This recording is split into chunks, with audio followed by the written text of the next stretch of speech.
दोस्तों आपका बहुत बहुत स्वागत है लोटस आयुर्वेदा इंडिया में। दोस्तों, क्या आप जानते हैं हमारे शरीर को किडनी डायलिसिस की प्रक्रिया की जरूरत कब पड़ती है?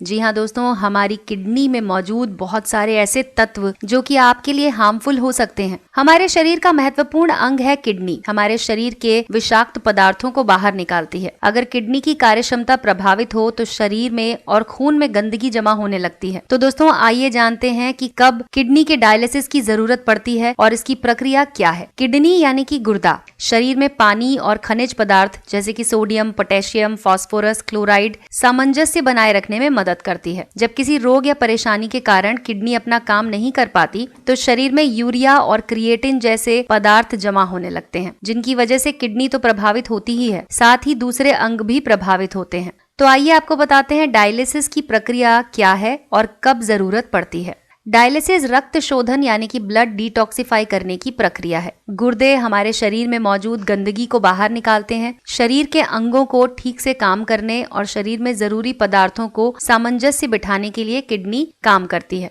इसी महत्वपूर्ण काम की वजह से प्रकृति ने किडनी को ऐसा बनाया है कि थोड़ी खराबी आने के बावजूद ये अपना काम करती रहती है और इंसान को खासी परेशानी का अनुभव नहीं होता। लेकिन जब किडनी 80% तक खराब हो जाती है तब परेशानी के लक्षण दिखने लगते हैं। अगर यही किडनी 90% तक खराब हो जाए तो डायलिसिस की जरूरत पड़ती है। दोस्तों, पेशाब हमारे शरीर के अपशिष्ट पदार्थों को बाहर निकालने का महत्वपूर्ण जरिया है। किडनी की कार्यक्षमता प्रभावित होने पर कम मात्रा में पेशाब बनता है, जिसकी वजह से शरीर में तमाम पदार्थ जमा होने लगते हैं। इसकी वजह से थकान, सूजन, उल्टी, मितली और सांस से संबंधित परेशानियां होने लगती हैं। किडनी की डायलिसिस को हीमोडायलिसिस कहते हैं। इंसान के शरीर में 2 किडनी होती हैं। आमतौर पर एक किडनी के पूरी तरह फेल हो जाने पर ही हीमोडायलिसिस की जरूरत पड़ती है। गुर्दे की किसी बीमारी को या ऐसी बीमारी का जिससे गुर्दे प्रभावित हों, अगर लंबे समय तक इलाज ना किया जाए तो इससे शरीर में गंभीर समस्याएं शुरू हो जाती हैं और गुर्दा फेल होने का खतरा बन जाता है। मरीज के दोनों गुर्दे फेल हो जाएं तो वो जी नहीं सकता। इसीलिए गुर्दों के पूरी तरह फेल होने से पहले ही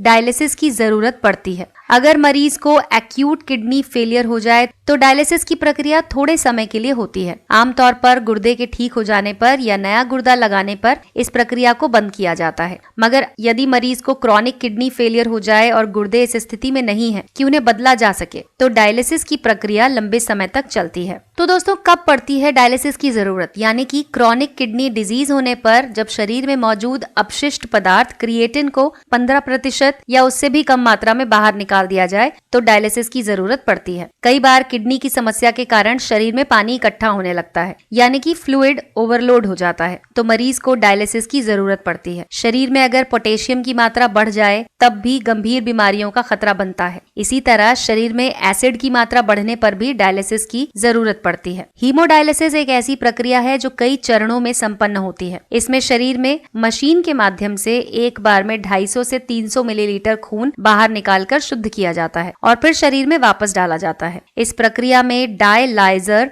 नाम की एक चलनी का प्रयोग किया जाता है। तो दोस्तों, इसी तरह की और जानकारी के लिए देखते रहिए लोटस आयुर्वेदा इंडिया।